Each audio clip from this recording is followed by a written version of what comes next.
హైదరాబాద్ దిల్సుఖ్ నగర్ జంట పేలుళ్ల కేసులో దోషులకు NIA court విధించిన ఉరిశిక్షను తెలంగాణ హైకోర్టు సమర్థించింది. ఆ కేసులో 5గురు దోషులకు ఎన్ఐఏ కోర్టు ఉరిశిక్ష విధించింది. దాన్ని సవాల్ చేస్తూ దోషులు హైకోర్టులో అప్పీల్ చేసుకున్నారు. వాటిని తెలంగాణ హైకోర్టు ఇవాళ కొట్టిపడేసింది. ఎన్ఐఏ కోర్టు తీర్పును సమర్థించింది.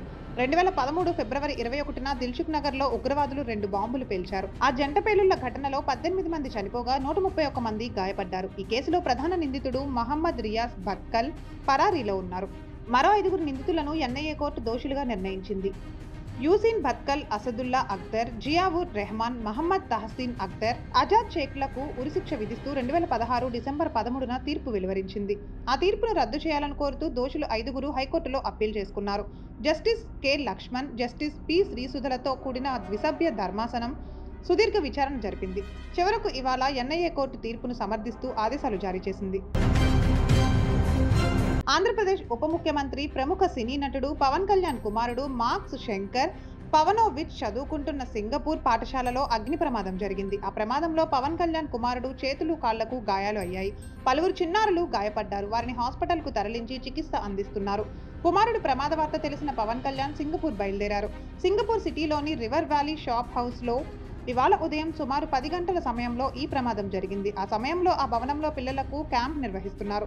భవనం 2-3 అంతస్తుల్లో ప్రమాదవశాత్తు మంటలు చెలరేగాయి. ఈ ప్రమాదంలో 15 మంది పిల్లలు సహా మొత్తం 19 మంది గాయపడ్డారు. పవన్ కళ్యాణ్ ఇవాళ అల్లూరి సీతారామరాజు జిల్లా పర్యటనలో ఉన్నారు. అక్కడ నిర్దేశిత కార్యక్రమాలు పూర్తి చేసుకున్నాక పవన్ సింగపూర్ బయలుదేరతారు.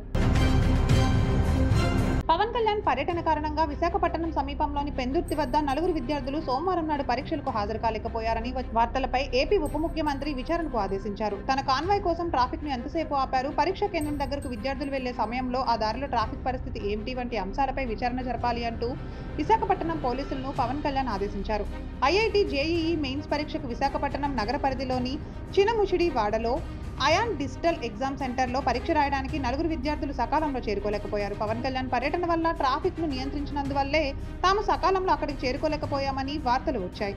అయితే నిజానికి ఆ ప్రాంతంలో ట్రాఫిక్ ఆపివేయలేదని విశాఖపట్నం పశ్చిమ sub division ACP Prithvi Teja వెల్లడించారు. ఉప ముఖ్యమంత్రి కాన్వాయ్ వెడుతున్న సమయంలో సైతం సర్వీస్ రోడ్లలో ట్రాఫిక్ ను నిలువరించలేదని చెప్పుకొచ్చారు. హైదరాబాద్ కంచగచ్చిబౌలి భూముల విషయంలో విద్యార్థులపై మోపిన కేసులను ఉపసంహరించుకోవాలని తెలంగాణ ప్రభుత్వం నిర్ణయం తీసుకుంది. విశ్వవిద్యాలయం నుంచి పోలీస్ బలగాలను ఉపసంహరించే ప్రక్రియను ప్రారంభించింది. ఈ వ్యవహారంపై అధ్యయనం చేసి పరిష్కరించడానికి రాష్ట్ర ప్రభుత్వం ఏర్పాటు చేసిన మంత్రుల కమిటీ ఈ మేరకు నిర్ణయాలు తీసుకుని వెల్లడించింది. కాంగ్రెస్ తెలంగాణ వ్యవహారాల ఇన్ఛార్జి మీనాక్షి నటరాజన్ సోమవారం నాడు మంత్రుల కమిటీతో భేటీ అయ్యారు. అంతకుముందు అంటే ఆదివారం నాడు ఆమె కేంద్రీయ విశ్వవిద్యాలయం విద్యార్థులు, ఉపాధ్యాయులు, పౌర సమాజం ప్రతినిధులతో సమావేశమయ్యారు. పియు దగ్గర భూముల విషయం ప్రస్తుతం కోర్టు పరిశీలనలో ఉంది కాబట్టి దాన్ని పక్కన పెట్టి విద్యార్థులతో విషయాన్ని మాత్రమే ప్రస్తావించారు. ఈ నేపథ్యంలో విద్యార్థులపై కేసులు విత్డ్రా చేసుకోవడానికి రాష్ట్ర ప్రభుత్వం సిద్ధమైంది. వర్సిటీలో పరిస్థితి నియంత్రణ కోసం పోలీస్ బలగాలు కావాలి అంటూ వర్సిటీ నిర్వాహకులే కోరినందున వారి అభిప్రాయం తీసుకున్నాకే పోలీసులు తమ బలగాలను ఉపసంహరించుకుంటామని చెప్పారు. పాస్టర్ ప్రవీణ్ మరణం కేసులో అక్కడ హత్య జరిగింది అంటూ సామాజిక మాధ్యమాల్లో విస్తృతంగా ప్రచారం చేసిన వైఎస్ఆర్సీపీ నాయకుడు బెన్నీ లింగం ఇప్పుడు మాట మార్చారు. ప్రజలను మతపరంగా రెచ్చగొట్టేలా ప్రకటనలు ఇచ్చిన బెన్నీ లింగం ఇప్పుడు తప్పు ఒప్పుకున్నారు. పాస్టర్ ప్రవీణ్ది ప్రమాదం కాదు, హత్య అంటూ ఆయన చేసిన ప్రకటనపై రాజానగరం పోలీసులు కేసు నమోదు చేశారు. దాని విచారణలో భాగంగా ఇవాళ పోలీసులు బెన్నీ లింగంను విచారణకు పోలీస్ స్టేషన్ కు పిలిపించారు. దానికి బెన్నీ లింగం స్పందించారు. ఆ రోజు పాస్టర్ ప్రవీణ్ మృతదేహాన్ని చూశానని, ఆయనను హత్య చేశారు అనడానికి తన దగ్గర ఆధారాలేమీ లేవని ఒప్పుకున్నారు. తన వీడియోను ఎడిట్ చేసి మార్పింగ్ కూడా చేశారని బెన్నీ లింగం ఆరోపించారు. మిగతా క్రైస్తవ ప్రముఖులు, రాజకీయ నాయకులు కూడా బెన్నీ లింగం లానే అది హత్యే తప్ప ప్రమాదం కాదు అంటూ విస్తృతంగా ప్రచారం చేశారు. దాన్ని నమ్మిన సాధారణ క్రైస్తవులు హిందువులే హత్య చేయించారనే తప్పుడు ఆరోపణను నేటికి ప్రచారం చేస్తూనే ఉన్నారు.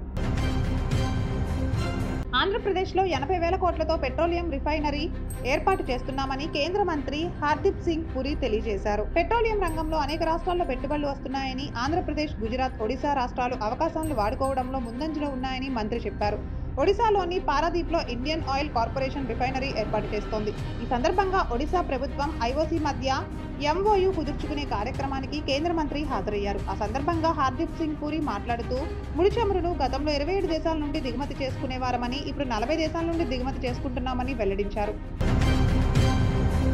విజయవాడ ఇంద్రకీలాద్రి కనకదుర్గ అమ్మవారి ఆలయంలో నేటి నుంచి చైత్రమాస కళ్యాణ బ్రహ్మోత్సవాలు మొదలయ్యాయి. అందులో భాగంగా ఇవాళ ఉదయం శ్రీ కనకదుర్గ మల్లేశ్వర స్వామి వార్ల మంగళ స్నానాలు ఆచరింపజేశారు. ఆ తర్వాత వారిని వధూవరులుగా అలంకరించారు. కనకదుర్గమ్మ కళ్యాణ ప్రయత్నాలను విఘ్నేశ్వర పూజతో ప్రారంభించారు. అంకురార్పణ, అఖండ దీపస్థాపన, కలశారాధన, బలిహరణ, అగ్ని ప్రతిష్టాపన, ధ్వజారోహణం కార్యక్రమాలను ఇవాళ సాయంత్రం నిర్వహించారు. ఆ తర్వాత వెండి పల్లకి సేవ నిర్వహించారు. 6 రోజుల పాటు జరిగే ఈ బ్రహ్మోత్సవాలు ఏప్రిల్ 13న ముగుస్తాయి. పెద్ద నగరాల్లో లైంగిక వేధింపులు సర్వసాధారణం అంటూ కర్ణాటక హోంమంత్రి జి. పరమేశ్వర చేసిన వ్యాఖ్యలు వివాదాస్పదమయ్యాయి. దిద్దుబాటు చర్యల్లో భాగంగా మంత్రి పరమేశ్వర తన వ్యాఖ్యలపై క్షమాపణలు చెప్పారు. తన మాటలకు మహిళలను ఎవరైనా బాధపడి ఉంటే క్షమించాలని కోరారు. తన ప్రకటనను తప్పుగా అర్థం చేసుకున్నారని, అందుకే స్పష్టత ఇస్తున్నానని చెప్పారు. తన వ్యాఖ్యలను ఎవరైనా వక్రీకరించే అవకాశం మరికొందరికి ఇవ్వబోమని చెప్పారు. గత వారం బెంగళూరులో 2 యువతులు నడుచుకుంటూ వెడుతున్న సమయంలో ఒక వ్యక్తి వెనుక నుండి వచ్చి వారిలో అసభ్యంగా తాకి పరారయ్యాడు. దానికి సంబంధించిన వీడియో సామాజిక మాధ్యమాల్లో విస్తృతంగా ప్రచారమైంది. బాధితురాలు కేసు పెట్టకపోయినా పోలీసులు సుమోటోగా కేసు నమోదు చేశారు. నిందితుడిని పోలీసులు అదుపులోకి తీసుకున్నారు. అతని మీద చట్టపరమైన చర్యలు తీసుకుంటామని హోంమంత్రి పరమేశ్వర చెప్పారు. ఆ సందర్భంలో బెంగళూరు లాంటి నగరాల్లో మహిళలపై అలాంటి దాడులు తరచూ జరుగుతున్నాయి అన్నారు. మంత్రి వ్యాఖ్యలపై సామాజిక మాధ్యమాల్లో విపరీతంగా అభ్యంతరాలు వ్యక్తమయ్యాయి. బంగ్లాదేశ్ మాజీ ప్రధానమంత్రి షేక్ హసీనా త్వరలో స్వదేశానికి వెళ్లాలని భావిస్తున్నారు. సోషల్ మీడియా ద్వారా తన పార్టీ అవామీ లీగ్ కార్యకర్తలతో ఆమె సంభాషించారు. ఏదో కారణం వల్లే అల్లా తనను ఇంకా బతికించాడని హసీనా అభిప్రాయపడ్డారు.